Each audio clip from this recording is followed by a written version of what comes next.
Good evening. Thank you for having me. This is an excellent question. I think we are witnessing the emergence of a completely new Middle Eastern landscape.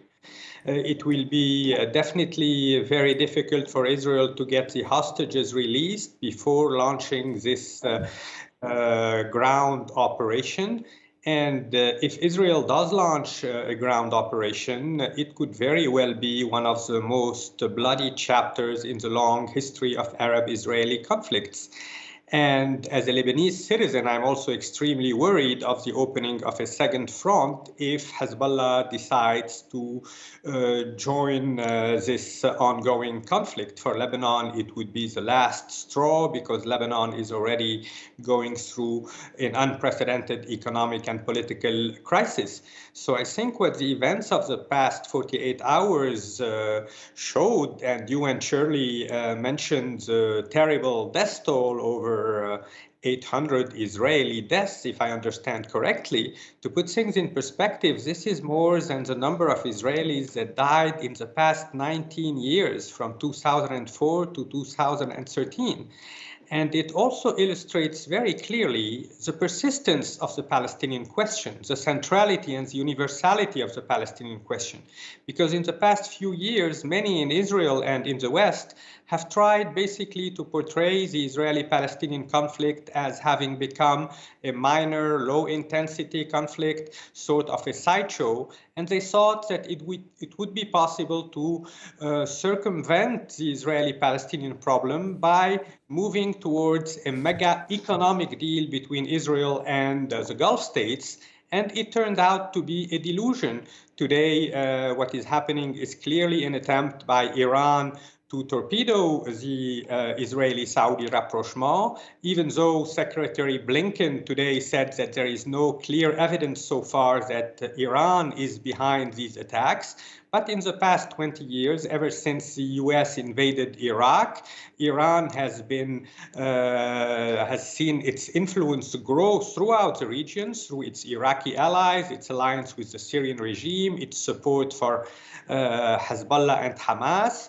The relations with Hamas were strained at the beginning of the Syrian revolution, but today they are very strong again. So this entire anti-Israeli axis is determined to put the Palestinian question at the center again.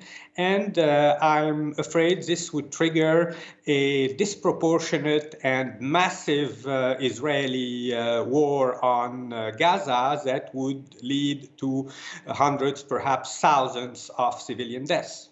Well, I mean, could we expect a scorched earth policy in terms of a counteroffensive from Israel? Or do you think they are going to wait and see what the response is, what plays out in the next maybe 1 or 2 days? What do you fear? What do you expect in terms of that Israeli response right now? Well, if indeed there are dozens of hostages, as Shirley evoked, it could lead Israel to wait a little bit before it launches this ground operation. But sooner or later, after this massive humiliation that Israel suffered in the past couple of days, which was totally unexpected, it is expected that the Israeli government would not remain passive. And this government, as you know, is the most extreme in Israeli history. Today, a former Israeli ambassador to France, who is also a leading Israeli intellectual, Eli Barnavi, said that the problem is that in the Israeli government today, you have the equivalent of a Jewish Hamas with a few religious parties hell-bent on having revenge and on seeing Palestinian blood flow to basically as a payback for what happened. So I do not see how a de-escalation can happen, particularly because most Western countries are continuing to offer this Israeli government blind and unconditional support. So far, Israel has not had to pay any cost for its continuing occupation, for decades of occupation. We have seen Western countries massively support Ukraine, and yet the Palestinians feel that they are completely abandoned. And this allows Iran basically to hijack the Palestinian cause, to hijack the Palestinian question, and to offer support to Hamas and Hezbollah, and I see no way out of this crisis unless there is a rapid mobilization of the quote-unquote international community to force Israel to get to the negotiation table and to finally offer the Palestinian breathing space, dignity, and an alternative to this stalemate that was simply unbearable. Life in Gaza was, according to all human rights organizations, simply unbearable. So it is not surprising that a radical, fanatical movement like Hamas was able to seize power and was able to become the leading Palestinian actor. So we witnessed an Islamicization of the Palestinian cause, and today Iran is clearly trying to use these events to prevent the Gulf leaders from normalizing with Israel. Karim, you talked about those key actors in terms of that global push for negotiations. Now, we've seen Saudi Arabia maybe entering into a diplomatic approval of Israel. And then you've also got Turkey, which has their relationship has strained somewhat because they don't recognize Hamas as a terrorist organization. Where do you see those surrounding states going forward in terms of these negotiations, potential peace treaties? Well, the Saudi position was very significant. In 2006, at the beginning of the Israel-Lebanon war, the Saudi Foreign Affairs Ministry immediately published a communique blaming Hezbollah for provoking Israel.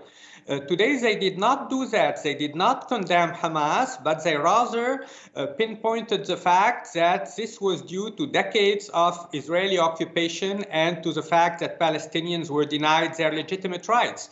So I think there was a turning point, maybe during the Qatar World Cup soccer, when Arab public opinion showed massive support for the Palestinian cause.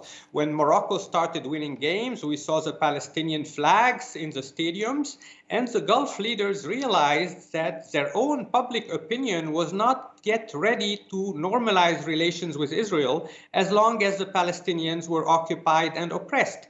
So they slowed down for a while, and then under Biden administration pressure, the Crown Prince MBS said a few days ago that they were very close to striking a deal. Now I think that this deal is obviously endangered. It will be impossible for Gulf countries to go ahead with a normalization with Israel if there is a bloodbath going on in Gaza or in South Lebanon. It's a very